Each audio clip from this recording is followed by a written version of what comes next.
Hey guys, what's going on? Injured FPS here. This is a new idea that I have. It's going to be called the Injured FPS podcast. Not the best name, maybe, but that's what we're going with for now. So basically, this is a podcast about FPS games. I'm not going to make it one game, although for now it's going to be primarily CSGO. That's the game that I'm playing mostly. That's the game that I find most enjoyable. It's not because it's getting big, although that's a big plus. That's a big benefit. I'm excited that the game is getting so big. I really love it. I put a lot of time into playing it, into doing content, and yeah, hopefully it'll continue to thrive. But if another game comes along that gets my interest, I'll spend time playing that. So, um, anyway, let us begin. So there's a couple things I wanted to talk about. This podcast is going to be focused on, primarily nothing. It's going to be the pro scene. It's going to be my own game. It's going to be about skins. It's going to be about controversies, patches. It's also going to be about, computer systems or any other ancillary things that may come up. Maybe we'll have people on. Maybe I'll want to do it with somebody else. Maybe somebody else is gonna want to, talk, or I'll do interviews, or who knows. But we got to start somewhere. This is something I've been wanting to do for a while, and here we are. We're doing it. It's gonna be fun. I think it could be, hopefully entertaining, and we'll all learn something about it. So let's see. First thing that I wanted to talk about is my knowledge of the pro scene. Honestly, is not that great. Introduce myself a little bit. I been playing FPS games my whole adult life, and even from my teenage years. I'm in my mid 30s now. I'm 34.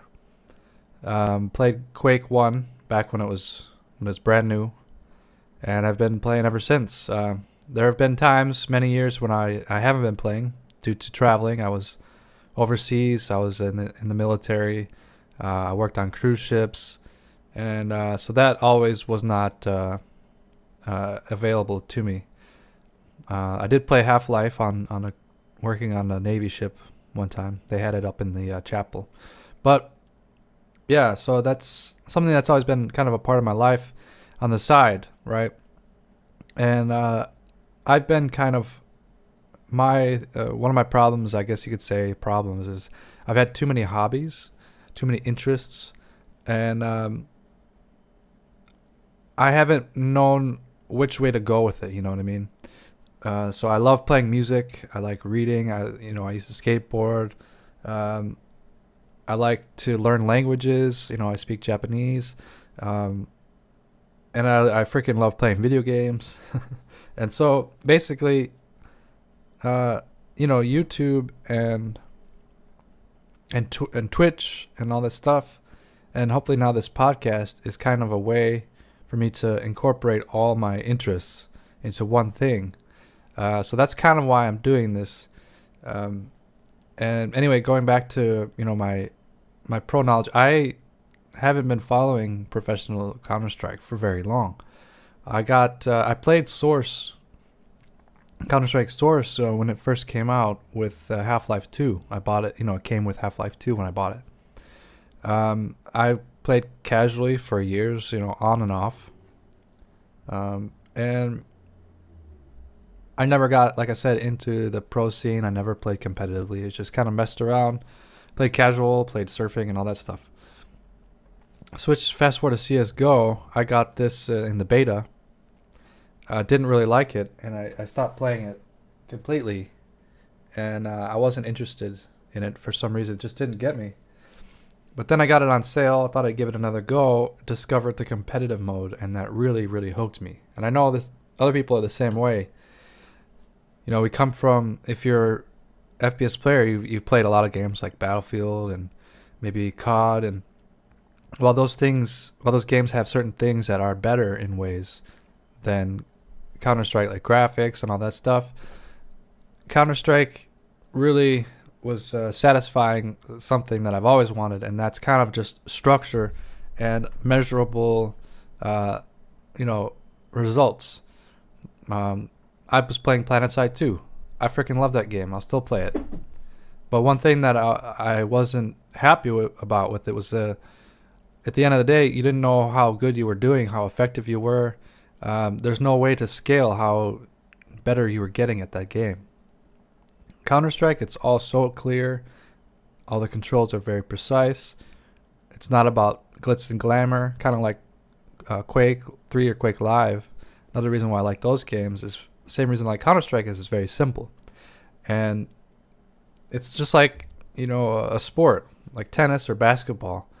Um, the the thing that's so fun about those games, it's not the court that you're playing on. It's not the game itself, but it's about the players and what they do, and strategizing and skill and teamwork and all that stuff. It's so clear and evident and precise in Counter Strike. So that is what got me hooked. Now, when I got hooked, then I started, going to the subreddit, started reading about the pro teams, and this was before the first major. And it was just a couple teams that, that I had heard of, but most of the teams I had no idea about. And I was getting into CS before there were skins, and it was considerably less people playing the game back then. So anyway, that's my caveat, kind of a half introduction and a half caveat about I'm not a super knowledgeable player or analyst, on pros. I made a video a while back. It was a couple months ago about like how to become a successful pro team, and it was about how you need a fat guy and you need a good haircut and stuff. And it was just kind of a joke, and it really did well, and that was awesome. But people could probably tell that I don't know a lot. So I am basically, you might be saying, well, why should I listen to a CSGO podcast from somebody who doesn't know or is not an expert on the pro teams?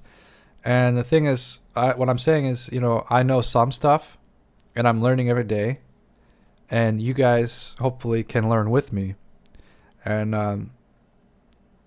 also, what was I gonna say? Yeah, hopefully you guys can basically just learn with me. So, and it's not focused again primarily on the pro side of things. It's going to be just about the game, about where I come from, what's new, where there's patches, certain YouTube clips, and just have it's going to be about having a good time talking about the game. All right, so I guess I want to talk to you guys about this post I put on Reddit. It got a lot of comments, but not really any upvotes. And that was a question I asked. And the question was, with all this instability in the U.S. scene, what would be your American dream team? And I got a lot of different comments. Some of them are pretty similar. Mine was Hiko, Adren, Swag, Skadoodle, and maybe somebody else like Semphis. Now, there's another thing I want to let you know that,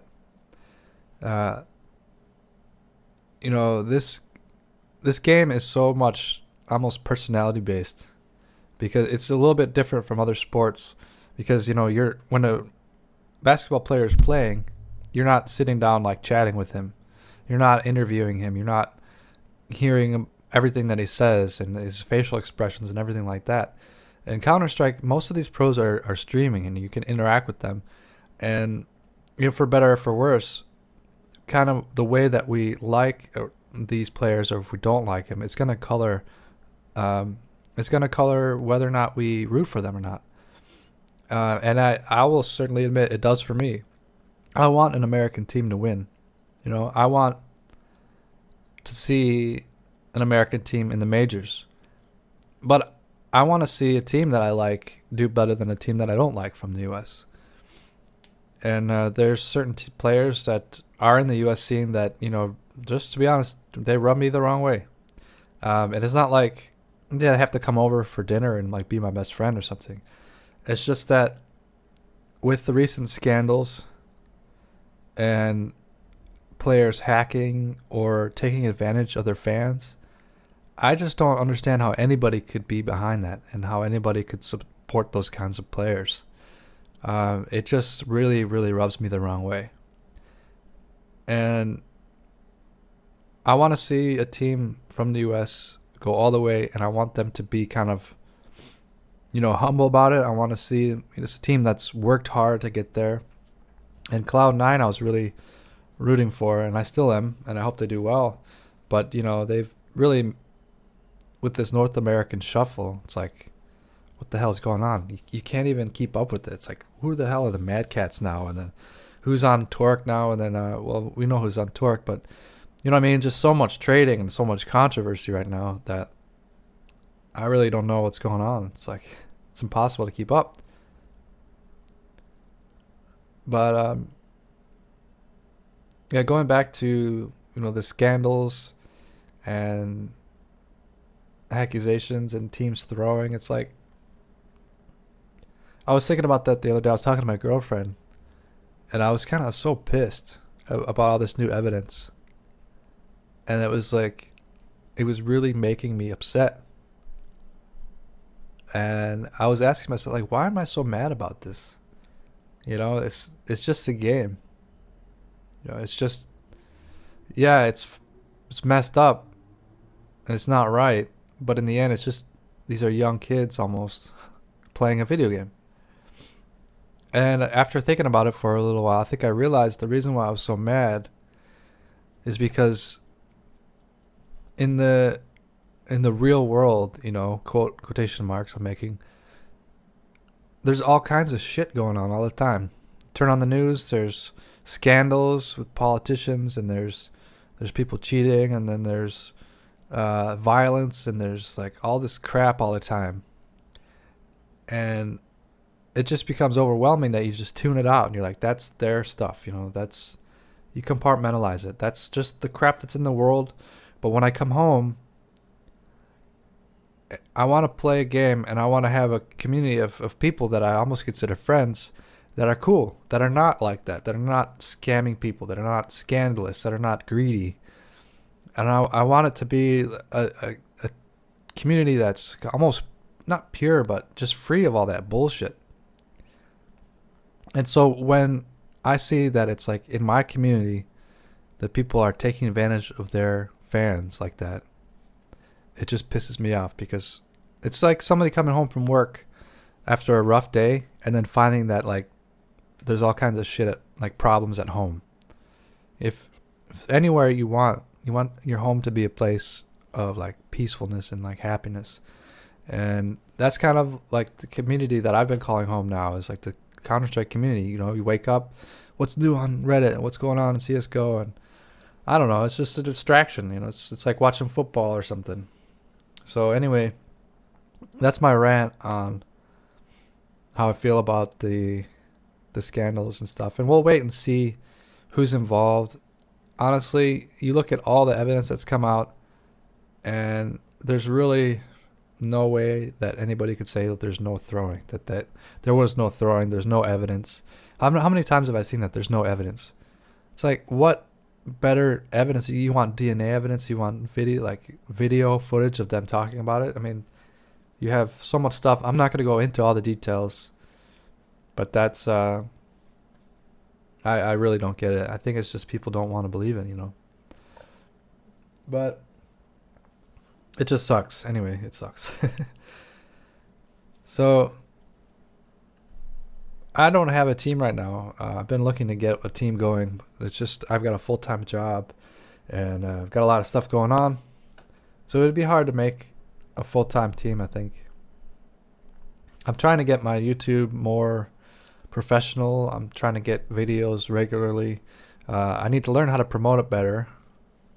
And it's a lot of stuff. People go to college for this kind of social networking type stuff. So yeah, I don't have a lot of time to make a team, although it would be a lot of fun. I am on a team, Battlefield team. It's almost like another small community of players. It's called Team Crimson. Bunch of great guys. Played Battlefield 3, And we worked really hard, and we were one of the best teams in the game. You know, we're not like the top three, I'd say. We weren't the top three, but we got third place in the Alienware tournament, online tournament. Battlefield 4, some players were still going hard, and they were pretty much the best all around on BF4 competitive scene. I know you guys are saying like there's a competitive scene in BF4. Yeah, there's a tiny one. But I don't think I'm gonna get into why I don't like playing that game anymore. It's been done a lot. There's a video I made on my thoughts on Battlefield 4 if you want to see that. So anyway, yeah, I've gone on like almost 20 minutes now. 15 minutes, 16 minutes. So yeah, I honestly didn't know how this was gonna go. It's my first attempt.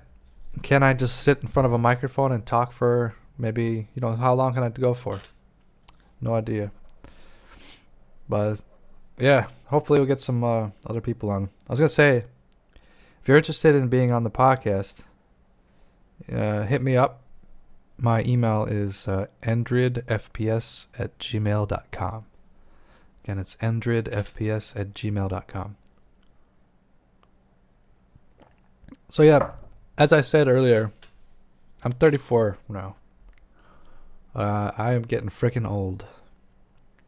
I was born in 1980. I just missed the 70s. I tend to find that I'm an older player, older than most. There was a thread on Reddit that was like older guys in CSGO. Actually, I'm gonna look it up while I'm talking to you guys. But it was pretty funny. I felt a little bit better, but everyone was like, "I'm 27, man. I'm really old." I'm like, "Gosh, it's crazy." I think there's kind of a misconception. There's a lot of talk about reflexes and how important they are, and they are important to a degree, but I don't think as much as people imagine. It's my reflexes have, I'm sure, gone down. I've done that test online, a reflex test, and I found it to be usually between 250 and 300. If it's below 250, then I'm real lucky. And so I think that, when you're talking about 0.05, is that right? Whatever. You know what I mean? If you're talking about that small of a time, it really doesn't make that much difference. That is all lost in the lag differences anyway. It's more about crosshair placement and stuff, I think. That's more important. I guess using the op, you gotta have good reflexes, but still, as long as it's under 350, you can pretty much do anything. Now that's just my guess, but yeah, somebody prove me wrong. There's still a lot of us older players, and that's the one thing that I really love about online games too. It doesn't matter if you're a girl, if you're a guy, if you're young or old, if you're handicapped. I mean, look at Handy, for example. Everybody is at an even playing field. All you need is a computer. One thing that is nice about being older and being a gamer is that I've worked hard enough in my life, and I'm definitely not rich, but I'm not scrounging for change like I was in my 20s. And so I can afford to have a decent system. And I can afford to get decent equipment. Now, a lot of people ask, oh yeah, another caveat. You guys might be asking, like, what's your rank? What's your skill level? I'm an Eagle. And I know that rank isn't everything, but that's just kind of a base point. I'm kind of like at the low level Eagle. I keep getting it and losing it, but I was badged for a really long time, and it's nice to finally get that Eagle. It feels good. But yeah, I mean, what was I saying? What was my point? I was talking about being older. Oh yeah, equipment. People ask, how to get better. I have friends and people in my stream saying, how do you get better? And what's your biggest advice? And then I ask them a couple things. What's your sensitivity? Maybe you need to try lowering it. A lot of people, like myself, had sensitivity way too high. Um, Especially in Counter Strike, you can afford to have it pretty dang low. I mean, to do a 180, it's like more than a full mouse pad swoop for me. But anyway, so mouse sensitivity is the first thing I say. The second thing I usually say is, what kind of mouse do you have? I mean, sometimes people will be like, well, I have a rollerball 10-year-old mouse, and I'm getting like 35 frames per second on average. And then it's like, boy, man, if you only knew what it's like, you probably don't even know what it's like to play on with a real gaming mouse, uh, and with good frames. I didn't know. I bought uh, a Logitech G9X when I got that. I got a new mouse pad, and then this is when I was playing BF3, and I was blown away. I didn't know that would make such a big difference. Certain things are gimmicky. You don't need to spend a lot of money on things to be good at certain things, like basketball shoes, right? Uh, like that's a good example where you gotta have decent shoes. You can't play in flip flops or freaking dress shoes, but you don't need to spend 150, 200 bucks on gym shoes to be an amazing basketball player. But with gaming, you do need to fork over a little bit of cash to get a decent mouse. At least a mouse. I'd say next thing would be monitor. Well, actually, mouse is about the same importance as having a decent computer to run it well. Now, if you're struggling and you're not getting good frames, let's say you're getting below 60 frames because your computer's a little older, and you can't afford to get a new one, there's resources out there to help you pinch every last frame. Yeah, so you can. I mean, I'm not gonna point you in the exact place now, but there's YouTube videos, there's websites, there's Steam groups and Steam posts. There's all kinds of stuff out there, Reddit posts, that are going to tell you exactly what you need to get more frames. And that's so important. You may not think it is. It's not just for show and to make things look better. It's going to really change your game. And then having a decent mouse is there. The next thing would be a monitor. So you might be getting 200, 300 frames and have a beast PC. But if you're capped and you don't have a 120 plus hertz monitor, then it's not going to be that big a difference. It is some difference, but another thing, man, once you get that monitor that's 120 plus, I got a 144 hertz monitor, and it was just, my girlfriend got it for me for Christmas, or for my birthday rather. And man, I was blown out of my mind, and I can't go back. It's like getting a new car and then having to get like a 10-year-old car after that. You're like, where are my power windows? Well, everything has power windows, but you know what I mean. You can't go back. So that's one thing that I usually tell people. So what else was I going to talk about? I was going to talk about, maps. What do you guys think about maps? I wonder, like, Dust 2. It's obviously overplayed. Am I the only one here who just constantly runs into hackers and griefers and smurfs on Dust 2? I mean, when I first got the game, there was a lot less of those people around. But I played Dust 2 nonstop. It's like the only map I wanted to play. I was just trying to get good at it. I was like, I don't need to learn another map. And so I just played that. And I would imagine there's other people, if anybody's listening, there's other people that might be in that same situation. And so what I did to try to learn other maps, and this might help you guys too if you do it, is to pick another map. Like, let's say you just know Dust 2 and you want to play something else, you want to learn another one, pick one. And then let's say you like Mirage, okay? It looks good. It looks kind of like Dust, right? So I would say go into an empty server, just go play offline. Go to Mirage and just run around and look at stuff. Like, look at all the crannies, look at the bomb sites, look at the approach points, the entry points, and then play it as a CT. Go to the bomb site as a CT, and just find a good spot. I just pick one spot and just learn it well. And just keep on playing that spot, and then make sure everybody knows it's your spot. And I would play it as the best as you can, and then from there you can see where your teammates play. You can hear them call out stuff like I'm playing blah blah blah. Let's say I'm playing ramp or I'm watching palace. So okay, you learn a new word, palace there. So over time, you keep playing it, you'll get all the call outs, you learn all the spots, and then just go from there, and then wait until you've pretty much mastered it in terms of knowing call outs and spots and stuff like that. And then from there, you can go to the next map.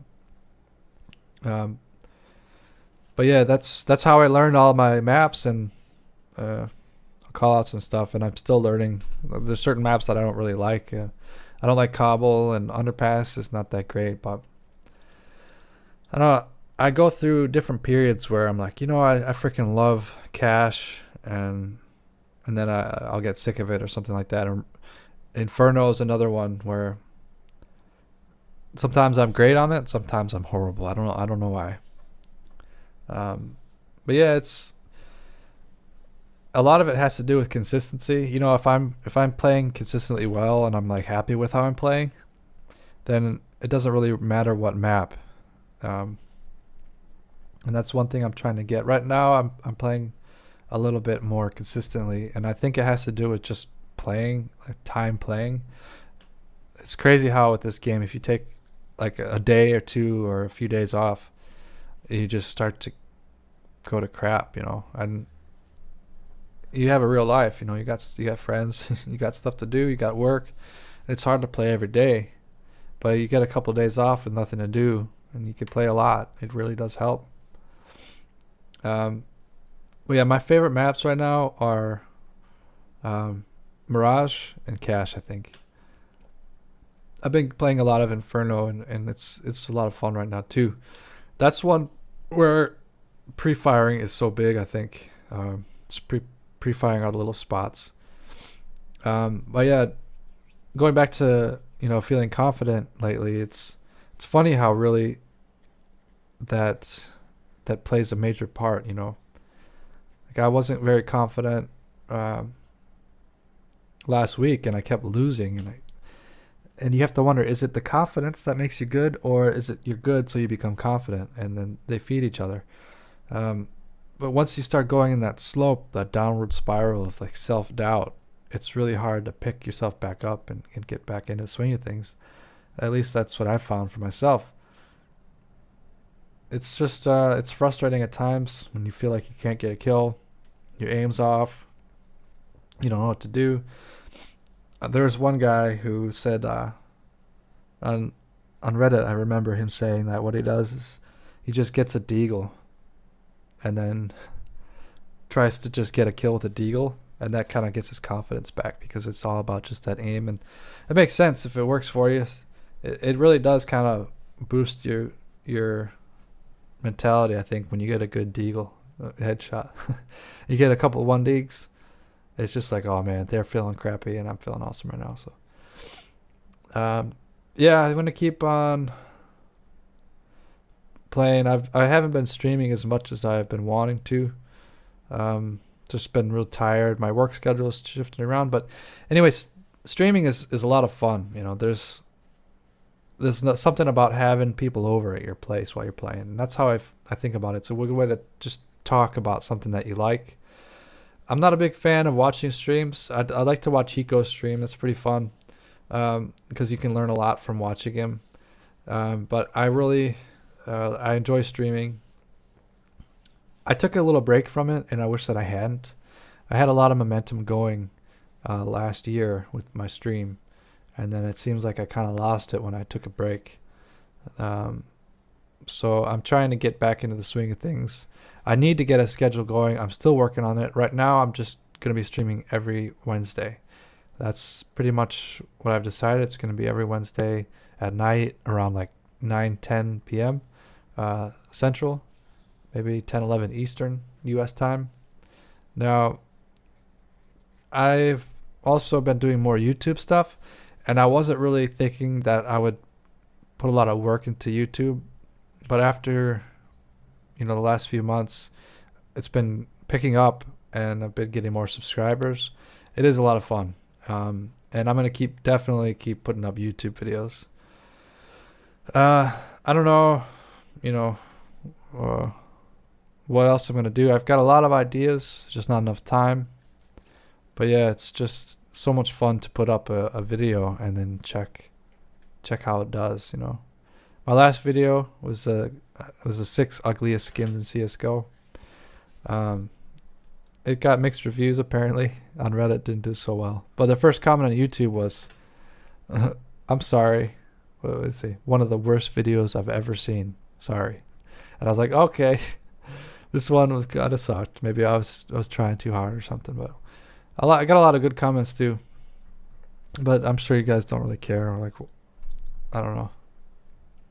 Maybe that's not the most fun thing to listen to. Certain things that we could really use with the new patch is with the new patch, I think the Tech 9 is OP. Everybody knows that, I think, right? The Tech 9 needs to be nerfed. It's just too strong. I didn't realize that it was so strong until I picked it up the last few matches, and I was just kind of pissed. We were behind. I grabbed it and just YOLO'd my way to sites, and I was just killing. I got 3Ks, 4Ks with it. So yeah, the save is a little bit too strong. Aim punch, I don't like it. I think they should get rid of it. I never liked it. I don't know why it's there. That's definitely one that I would like to see turn around. CZ, I don't really buy it anymore. It's just too expensive. You only get $100 for it. It's like, what's the point? I'll get a Tech 9 over that, or P250. I still like a lot. Those pistols are good. Other than that, what else? The bot. I'm tired of the freaking bot running down middle when you tell him to stay put. And he's just like, no. What? Why would they program that? I guess the counter argument would be that if the bot is too good, then people will just kick crappy players to get the bot. But I say to that, he's not that good.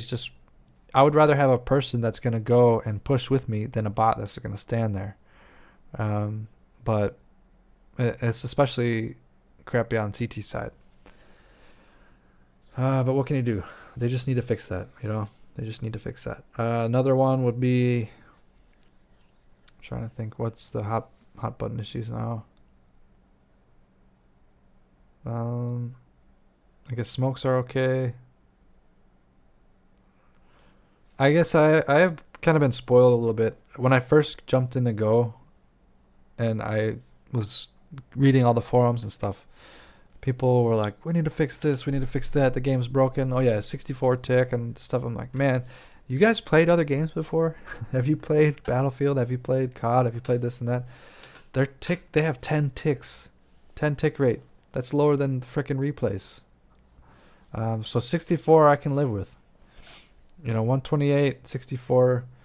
128 is obviously better. I want to have 1,000 ticks per second or whatever, but 64 I can live with. ESEA seems, I play it on and off here and there. It seems like a lot of lower ranked players are playing it now, which is great, because people of every rank deserve to have good servers without cheaters. Hopefully the matchmaking is working pretty well. It seems okay to me. Hopefully there's enough players playing it that you can be matched up with people that are of your same skill level. My RWS is like 13, I think.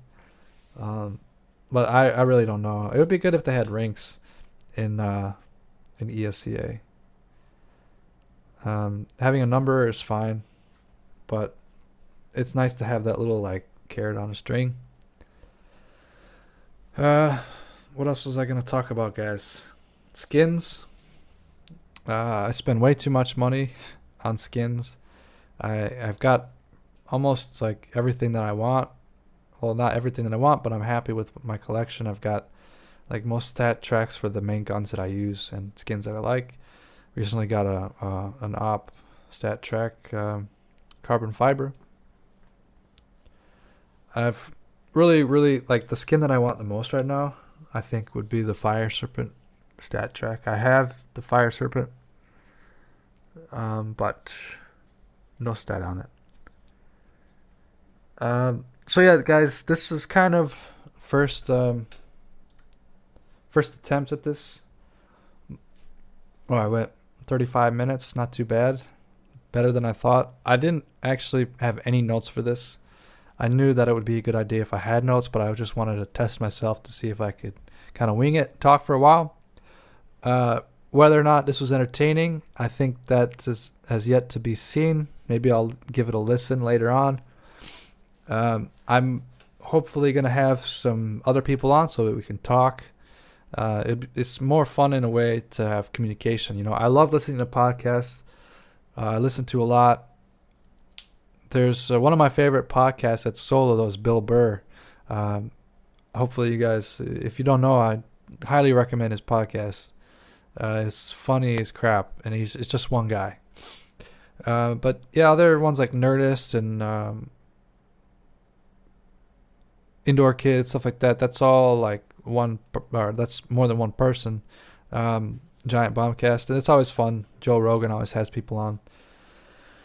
So, you know, I'll give it a shot. If anybody, again, if you want to come on as a regular or as guest, feel free to shoot me an email at endridfps@gmail.com. If you also, I would like to plug my own stuff. You can find me on YouTube, which is probably where you're finding me, at user/EndredFPS. My Twitch is twitch.tv/EndredFPS. Facebook, also EndredFPS. And Twitter's EndredFPS. So I make it easy, you know. That's good. Just the same thing all around. You can find me everywhere. Twitter, I'm just started using. Actually, I've had an account for a while, but I've been like, damn it, you're going to use it, and you're going to figure out why people like it.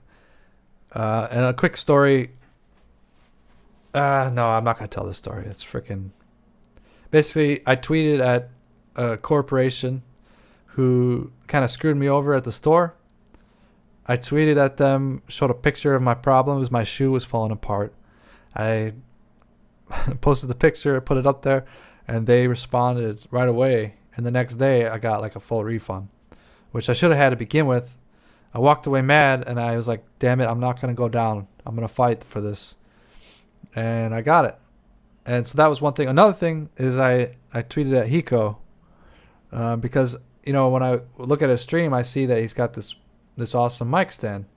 And so I'm like, oh, you know, dude, what kind of mic stand is that? And right away he tweeted back the name and the brand, which is a Hale PL2T. Never heard of it. I didn't even see it on Amazon, but when he gave it to me, I looked it up. Boom. Thing is awesome. If I would have bought a cheaper one, I would have been mad. I'm using it right now. It makes me feel like I'm really like a pro. Yeah, it's that the image of like a studio, you know, that I've got now in my space.